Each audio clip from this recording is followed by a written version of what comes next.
Baik, Assalamualaikum warahmatullahi wabarakatuh. Saya ingin melakukan penegasan saja. Tadi sudah bagus sekali yang disampaikan oleh Pak Refli Harun dan juga Pak Aristan. Intinya, tadi kita mendengar dengan jelas ada banyak pengakuan. Ya, mereka mengakui beberapa hal. Yang pertama mengakui bahwa sebenarnya pencekalannya sudah selesai pada bulan Juni, tapi tidak ada pemberitahuan. Nah, ini fatal. Artinya apa?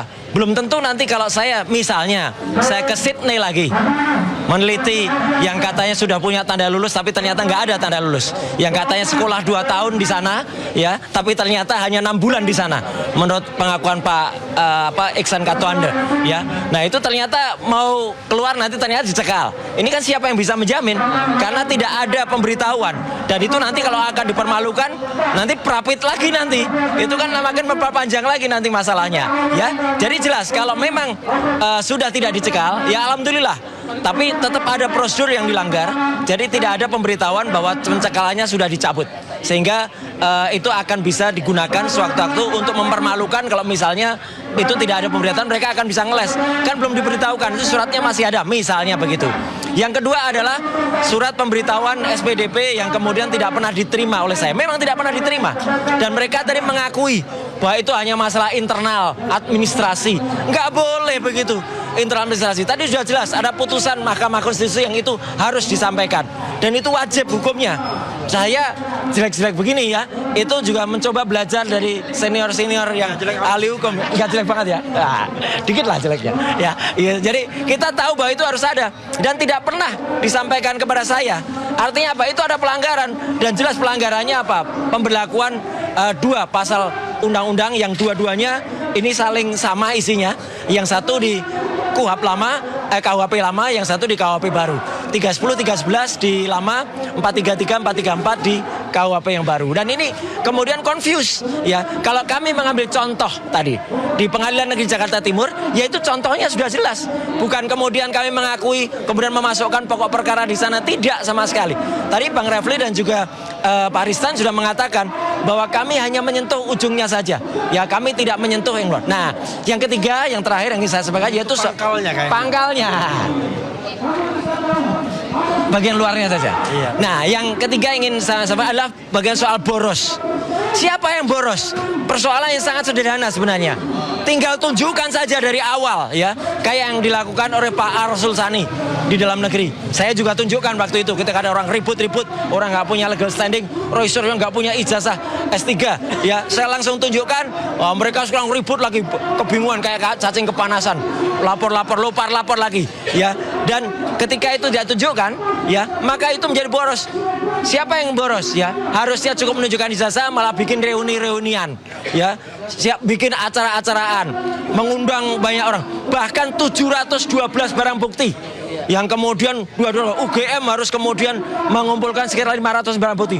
UGM kemudian malah membanding ya, banding pada putusan di PT UN, dan ternyata putusannya ditolak bandingnya. Ini kan boros di sana ya kan. Siapa yang bikin boros kalau bukan orang tadi ya? Jadi artinya kita bisa lihat ya, siapa yang bikin boros dalam perkara ini itu sudah jelas. Kami tidak boros, bahkan 2 kali pra peradilan kita semua patuh hadir, ternyata pihak turut termohon sempat tidak hadir 2 kali ya. Itu siapa yang bikin boros, kemudian kita mundur ke belakang ya, akhirnya kita ulangi lagi. Dan pra peradilan itu tidak mudah ya. Saya sangat mengapresiasi tim hukum saya luar biasa ini ya, yang tiap hari, teman-teman juga lihat juga ya, hari ini baru kita terima tadi, kita nanti jam 3 sore, itu masih lumayan jam 3 sore. Biasanya kita diminta untuk menjawab jam 1 atau jam 2 siang. Harus mengumpulkan lagi namanya replik ya. Tapi mereka jawabnya dupliknya besok ya, jadi masih ada waktu. Tapi nggak apa-apa lah, itu adalah putusan dari hakim tunggal. Jadi kalau saya ingin menyatakan, kami tidak melakukan pemborosan. Yang melakukan pemborosan adalah orang yang selama ini memang sukanya membolak-balik main kartu sana sini ya, itu yang boros. Yaitu orang yang kemudian dipanggil si Jack. Ini lain ya kasusnya ya. Kalau yang dulu hitam, kalau ini putih ya. Jack ini mau bermain putih-putih tapi boros dia. Jadilah Jack yang bikin boros, bolak-balik. Itulah yang dia bikin boros ya. Kita ingin hemat, kita ingin peradilan cepat, tapi ternyata ada orang yang memboroskan anggaran kayak gini nih. Anggaran 712 alat bukti, 100 sekian saksi, 20 sekian ahli. Mana nanti kalau kita hadirkan boncos semua itu nanti, dan nanti akan kita uji selanjutnya. Saya kira itu yang dari saya. Sekian, terima kasih. Wassalamualaikum warahmatullahi wabarakatuh. Sampai jumpa nanti sore pada pembacaan replik. Oke. Ya, oke. Cukup ya? Cukup ya. Nggak ada pertanyaan kan? Nggak. Oke, ya. Assalamualaikum warahmatullahi wabarakatuh. Mereka hanya mendasarkan diri pada SPDP pada tanggal 14 Juli 2025. Mereka mengatakan bahwa SPDP 15 Januari dan SPDP 30 Maret itu hanya soal perubahan administratif, bukan yang sifatnya substantif. Padahal kita melihat perubahan yang substantif. Kenapa perubahan substantif? Karena dalam SPDP tersebut, terutama SPDP terakhir tanggal 30 Maret, itu mengandung perubahan-perubahan pasal yang disangkakan. Karena berlakunya KUHP yang baru.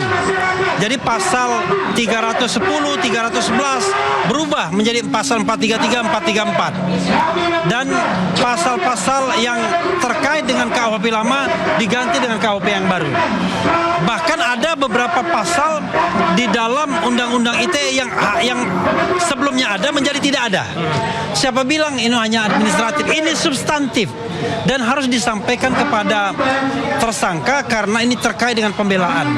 Dia tadi mengatakan, lah kan katanya tidak terhalang untuk melakukan pembelaan dan lain sebagainya. Ya itu karena kita kreatif.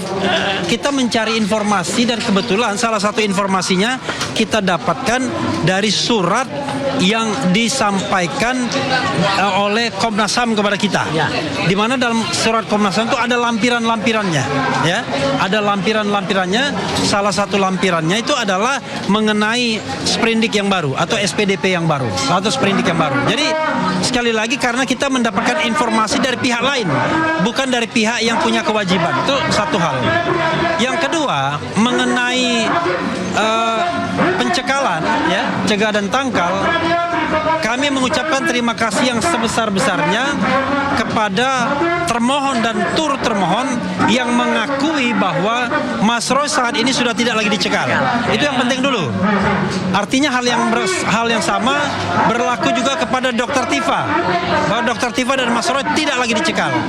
Cuma yang kami permasalahkan adalah tindakan dari tanggal 11 Desember 2025 sampai 11 Juni, which is 6 bulan 2026, itu adalah tindakan yang ilegal, tindakan yang tidak sah. Kenapa? Kami tidak mempermasalahkan kewenangan untuk meminta pencekalan dari penyidik, tetapi persoalannya adalah bahwa pencekalan selama 6 bulan itu tidak disampaikan, tidak diberitahukan kepada tersangka, dan ini fatal. Orang akan mengatakan, toh akhirnya tahu juga. Ya tidak bisa begitu, tidak bisa kita tahu dari jalan samping.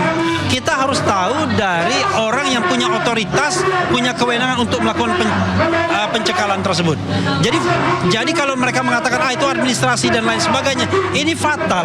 Karena pencekalan itu adalah salah satu upaya paksa, di mana orang dilarang untuk berpergian keluar wilayah Republik Indonesia. Itu dua. Yang ketiga, ada kesan bahwa yang ketiga yang kami permasalahkan adalah penggunaan rezim KUHP lama dan KUHP baru yang memunculkan ketidakpastian hukum atau legal uncertainty.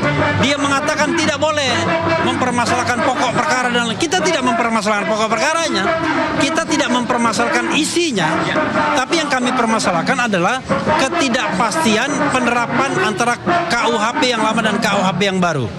Sebenarnya mana yang mau digunakan? Karena dalam putusan selah Pengadilan Negeri Jakarta Timur yang menyidangkan kasus Dr. Tifa, penggunaan rezim yang berbeda ini kemudian menjadi dasar untuk mengatakan dakwaan batal demi hukum. Kalau dakwaan batal demi hukum karena menerapkan rezim yang berbeda, maka dalam rezim penersangkaan pun harusnya batal juga karena menerapkan rezim yang berbeda. Jadi kita tidak mempermasalahkan soal proses penuntutannya karena belum sampai ke sana. Yang kita permasalahkan adalah proses penersangkaannya yang memang sampai saat ini Mas Roy masih sebagai tersangka. Itu tiga hal. yang kita bisa jawab dari apa yang disampaikan oleh pihak penuntut. Tapi dari pihak termohon. Lalu dari pihak turut termohon yang sebenarnya kami tidak minta juga untuk menjawab. Yang kami minta mereka hanya patuh saja, tapi rupanya mereka ikut menjawab. Contoh ya, mereka mengatakan soal boros, ada kan?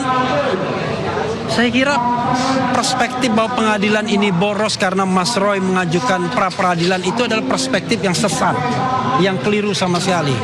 Kalau kita mau bicara boros, maka Mas Roy dan Dr. Tifa serta teman-teman lainnya tidak ditersangkakan. Itu kalau kita bicara tidak boros. Kenapa? Karena yang mereka katakan sebagai kejahatan atau tindak pidana itu adalah mala in prohibita, sesuatu yang dilarang tetapi masih debatable. Apakah benar Mas Roy melakukan misalnya fitnah sementara ijazahnya tidak bisa atau belum dibuktikan? Apakah betul Mas Roy membuat misalnya apa yang namanya pencemaran nama baik sementara ada alasan pemaaf demi kepentingan umum misalnya? Apa benar Mas Roy melakukan edit atau manipulasi dokumen? Jadi semua itu di ranah konstitusi yang dilindungi oleh pasal 28 bahwa ada kebebasan berserikat, berpendapat baik secara lisan dan tulisan. Jadi kalau kita bicara tentang boros, negara ini terlalu boros karena mengentertain Jokowi. Itu yang membuat negara ini boros. Bayangkan kasus sesederhana ini kemudian panjang sekali proses penyidikannya. Karena tadi back and forth maju mundurnya bukan di tersangka karena tersangka tidak memiliki kekuatan untuk melakukan itu. Back and forth-nya ya ada di penyidik dan kemudian komunikasi dengan Solo yang kita tahu beberapa kali termasuk menawarkan yang namanya restoratif justice. Jadi kalau perspektif borosnya jangan dikenakan pada kami karena kami adalah membela hak kami, tapi perspektif borosnya tanyakan pada pengadu yang menurut saya terlalu melodramatik. Dikatakan ijazahnya palsu, bukan ditunjukkan, tetapi kemudian main drama, merasa dihina sehina-hinanya dan lain sebagainya. Mas Roy dikatakan ijazah S3-nya palsu tapi langsung ditunjukkan. Selesai sekarang ya. Perkara kemudian masih ada yang mengadukan itu soal lain, bisa kita buktikan nantinya. Kemudian menguji pokok perkara. Siapa yang menguji pokok perkara di sini? Kita sama sekali tidak menguji pokok perkara. Yang kita uji itu surat menyuratnya baru, yaitu penyampaian SPDP kepada tersangka yang merupakan hak, penyampaian pencekalan kepada tersangka yang merupakan hak, kemudian minta agar tidak digunakan rezim KUHAP yang dua-duanya sehingga memunculkan ketidakpastian hukum sehingga akan menyulitkan pada pembelaan.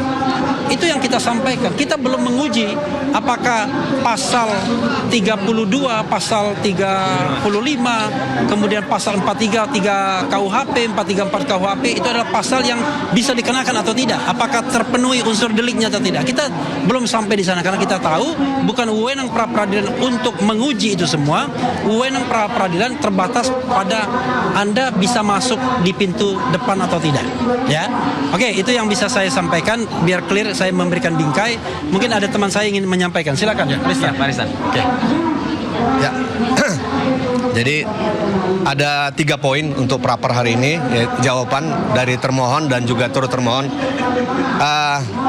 Tadi sudah disampaikan semua oleh Bang RH ya, jawaban dari termohon dan turut termohon. Saya hanya menyoroti masalah yang jawaban untuk termohon, yaitu SPDP dan surat pencekalan. 2 poin ini sebenarnya di dalam jawaban termohon tadi sudah ada pengakuan bahwa memang mereka tidak menyampaikan SPDP yang kedua dan ketiga, baik tanggal 15 Januari maupun 30 Maret. Artinya mereka sudah mengakui, walaupun mereka menganggap ini adalah kelanjutan dari SPDP pertama. Tadi Bang RK sudah sampaikan bahwa ini bukan hanya masalah substansi ya, tapi ini semuanya harus ada dan berdasarkan putusan MK 130 harus wajib. Harus wajib. Itu tidak boleh dimaknain lain. Bahwa harus disampaikan paling lambat 7 hari setelah disampaikannya, dikeluarkannya surat perintah penyidikan. Harus disampaikan kepada terlapor, dalam hal ini Pak Roy. Bikin juga dengan pencekalan, sudah diatur dalam Undang-Undang Keimigrasian. Itu pengakuan juga tadi dari termohon, mereka tidak menyampaikan. Artinya, ini sudah melanggar di dalam Undang-Undang Keimigrasian ya Bang ya. Nah, ini sudah ada pengakuan dari termohon, mereka tidak menyampaikan surat pencekalan. Nah, ini mungkin poin-poinnya Bang, nanti kita akan jawab secara tertulis ya Bang ya. Oke.